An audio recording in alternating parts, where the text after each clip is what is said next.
Hi, in this video I'm going to explain what's meant by significant figures and how you would round a number to a certain number of significant figures. First I'm going to do just a quick recap of something I've covered in my other rounding videos, rounding to whole numbers and rounding to decimal places.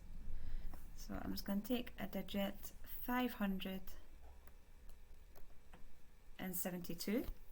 Now if we wanted to round this number to the nearest hundred, look to the hundreds column just now, which has a 5 in it. So our decision is, does it stay as a 5 or do we round up to be closer to 600? The number after tells us what to do. The fact that it's a 7, got something in the 70s, that's closer to 600 than 500. So that 5 becomes a 6. But we can't just write 6. 572 doesn't become 6. The 5 in the hundreds column becomes a 6 in the hundreds column. And the reason we add zeros after is just to show that that 6 is in the hundreds column. There's 0 in the tens and 0 in the units because it's been rounded to the nearest hundred. That's really important with significant figures because significant figures is all about accuracy, and we have to decide whether a digit is there because it adds accurate information about the number, like the 7 and the 2 in 572, or whether it's there just to hold the place value for 6. So like the zeros in 600, they are only there to show us that the 6 is in the hundreds column. It wasn't an accurate number, 600. That 0 and both those zeros don't add accuracy. So if we want to know how many significant figures they've got, the first one has 3 because every digit there is providing more accuracy. It wasn't just 500, it wasn't just 570, it was 572, 3 significant figures. Whereas the 600 is only the 6. It has 3 digits, but the zeros are only there to show what column the 6 is in. Okay, so a bit more about significant figures now. I'm going to start with a wee fact on Mount Everest. Oh, don't go Everest, come back. Okay, we don't need the picture. So the height of Everest is currently thought to be 29,029 feet. Okay, so I think that's pretty impressive that someone's calculated it that accurately to the nearest foot, 29,029 feet. That number has 5 significant figures. Every digit there is providing accurate information about that. It's to the nearest foot, so we know how many tens of thousands, how many thousands, how many hundreds. Even though it's 0, 0 is still a number. That wouldn't be any more accurate if it happened to be 129 instead of just 29. So we know exactly how many tens of thousands, hundreds, tens and units to make up the height of Everest. When it was first calculated, it was thought to be 29,000 feet. Exactly 29,000 feet. And I imagine the person that calculated it was a wee bit disappointed when he got such a kind of round number like that, 29,000 feet, because he thought nobody's going to believe me, nobody's going to believe that that was a really accurate calculation that I did, that I know that it's 29,000 feet to the nearest foot. They'll think, oh, you just mean roughly 29,000 feet. Or that's probably been rounded to the nearest thousand, or even the nearest hundred, or the nearest 10. But in fact, it was 29,000 exactly. So what he did was he lied and he told everyone that it was 29,002 feet. Because then there would be no doubt that that's a really accurate number. You can't round to the nearest 10 and have 2 at the end, or round to the nearest 100, or round to the nearest 1,000. So it's clear that this one is an accurate number, that every digit there was precise. Exactly 2 tens of thousands, exactly 9 thousands, no hundreds, no tens, and exactly 2. To exactly 29,002 feet. So that one had 5 significant figures. And this is where the context of the question or the context of your fact is really important. Because 29,002, it's very clear that that has 5 significant figures. But because I've told you that that man did actually accurately measure it to 29,000 feet, the number above does have 5 significant figures. However, if he told people it's got 29,000 feet, they would think that it only had 2. They would think it's only the 29 that he's got accurate. It could be 29,000 and something. He's just not telling us the something because he doesn't know that bit. So people would think it had 2 significant figures because they would think it was only the 2 and the 9. In fact, because it was an accurate number, it's 29,000. Just to give you another example before I move on, if you had 1,000 pupils in a school, if I told you there was 1,000 pupils in a school, there could be exactly 1,000 pupils in a school. That would be a really accurate number. Oops, sorry. I'll just go to a new page.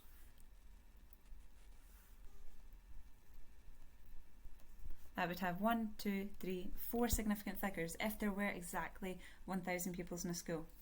However, if there were 1,312 pupils in a school, and I just rounded it to the nearest 1,000, then the only digit giving you kind of accurate information there is the 1, the fact that it's closer to 1,000 than 2,000. You don't know what the hundreds, tens and units were before I'd rounded. So that number would only have 1 significant figure. Okay. So if you have physics fact, the speed of light, if you know the speed of light, you will probably know it as 300 million meters per second, or 3 times 10 to the power 8 meters per second, to put it in scientific notation, because we don't need it any more accurate than that. This number here, if you look at it, it looks so much more awkward to work with, and it's very, very close to 300 million meters per second. So rounding it makes it a lot easier to work with. That rounded number has, to glance at it, 1 significant figure, but actually, if we were to take this number and round to 2 significant figures, it would become that same digit below. If we were to round it to 3 significant figures, it would become that same number below. Round it to 4 is when it would be different. Rounded to 4 significant figures, that 7 would become an 8. But the other point about the speed of light that I want to make is that it's such a large number that we're rounding up to the nearest million. We couldn't just say, okay, let's just for every number round it to the nearest million, because not all of our numbers are as large as the speed of light.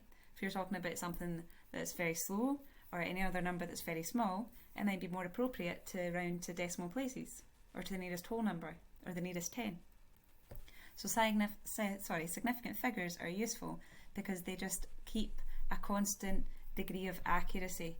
If we always have 3 significant figures, then we're still getting quite a bit of information about the number without the risk of all these digits going on and making it a bit harder to understand. But we also make sure that we're counting for numbers that are really big and really small as well, instead of having this fixed always the nearest million or always 1 decimal place. That's not going to suit all numbers. So we do have general kind of rules for significant figures. Zeros which only show place value are not significant. So that was like my number that I rounded to 600.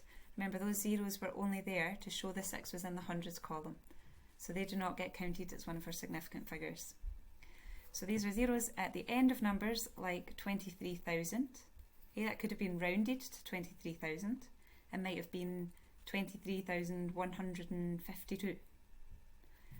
Other example is zeros at the beginning of numbers like 0.003. Okay, that's for the same reason as the purpose of those zeros. This number might have been something like that and then got rounded. So if we look, the 3, number after it is less than 5, so it stays as a 3. But it's not just a 3. 3 on its own would look like 3 in the units column. So you'd have to add, oops, sorry, the point's not there, 0, 0.0 to show the positioning of that 3. Okay, I'm just going to talk through a couple of examples now. If we want to round each number to 1 significant figure, we'll look first and see how many significant figures it has to begin with. 52,179. Every digit there is providing accuracy. It has 5 significant figures. If I want to have 1 significant figure, we want to round to that first one there. Then we follow our same rules of rounding. So this is our first significant figure. The number after tells me what to do. It's less than 5. So the 5 is going to stay the same. That 5 is the significant figure. But the answer isn't 5. 52,179 doesn't round to 5. We have to keep the zeros to show the place value. But these zeros I'm adding now aren't significant because that's the only reason that they're there. It wasn't exactly 50,000. It was exactly 52,179. Now I've just kept one of the accurate values there, the 5. The rest, the zeros are just providing place value now. On the next one, those zeros at the front, as I said on my previous page, they're only showing the position of the 483.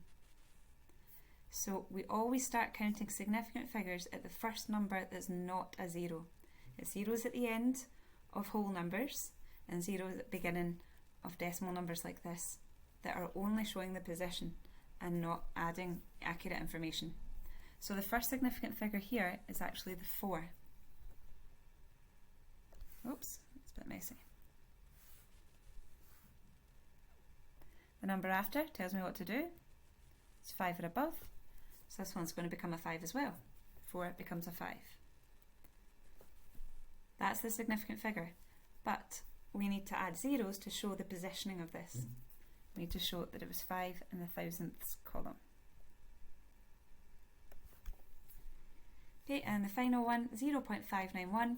Start counting at the first number that's not a 0. It's the 5. But this time, because the number after is 5 or above, we're going to round up. The 5 becomes a 6. But it's not just a 6. We have to add the 0 and the decimal point to show the positioning of that. So each of those answers now have one significant figure. And hopefully you can see why it wouldn't just be appropriate to say, just round to 2 decimal places. Because our first number is very, very large. We don't even have the decimal values in the original question. And if we did have 2 decimal values, we'd have 9 digits given accuracy there. As opposed to the bottom one, 2 decimal places would have 2. So significant figures lets us round a whole range of numbers to make them a bit more usable, a bit less information, but one that will work for every size of number.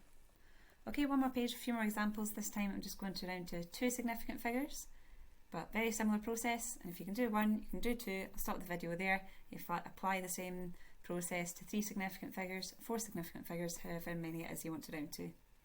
So this first number, 343, exactly 3 hundredths, exactly 4 in the tens, exactly 3 in the units, has 3 significant figures. If I want to, find the second one. The first one's 3, the second one's 4. The number after tells me what to do. It's less than 5, so that 4 stays the same. There's still 3 in the hundreds column, and we just need to fill 1 0 at the end to keep that place value. It's not 34, it's 340. The next one, find the second significant figure. 5 is the first, 7 is the second. Number after tells me what to do. This time we round up. So we still have the 5 million, we still have that accurate digit there.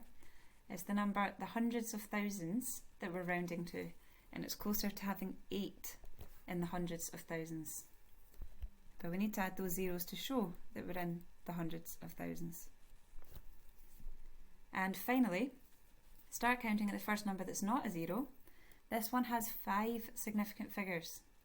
Zeros sometimes are and sometimes aren't. Remember, the 0 is a number, just like 1, just like 2.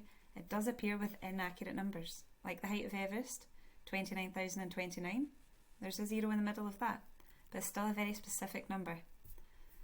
The zeros that aren't are the ones before in decimals that are only showing the position, or zeros at the end of whole numbers like the one I've just written in that second example. Okay, so final example. First significant figure is a 4. Second one is a 0. Now we just happen to be an exact 0 in the middle of that number. That's fine. 0 is less than 5. Oh, sorry. I'm rounding to the second significant figure. So, where's the 0 that I'm thinking, does that stay as a 0 or does that become a 1? Okay, so the 4 is my first significant figure. Now it's this digit after the 4 that I need to decide on. Does it stay as a 0 or does it become a 1? The number after that tells me what to do. It's less than 5, which is telling us that we stay as a 0. 0.40. sometimes people will say to me for questions like this, isn't that just the same as 0.4 though? Can't we just write 0.4? Is that not the same number? 0.440 is more accurate than 0.4. It has more significant figures. 0.4 would be that same digit but rounded more.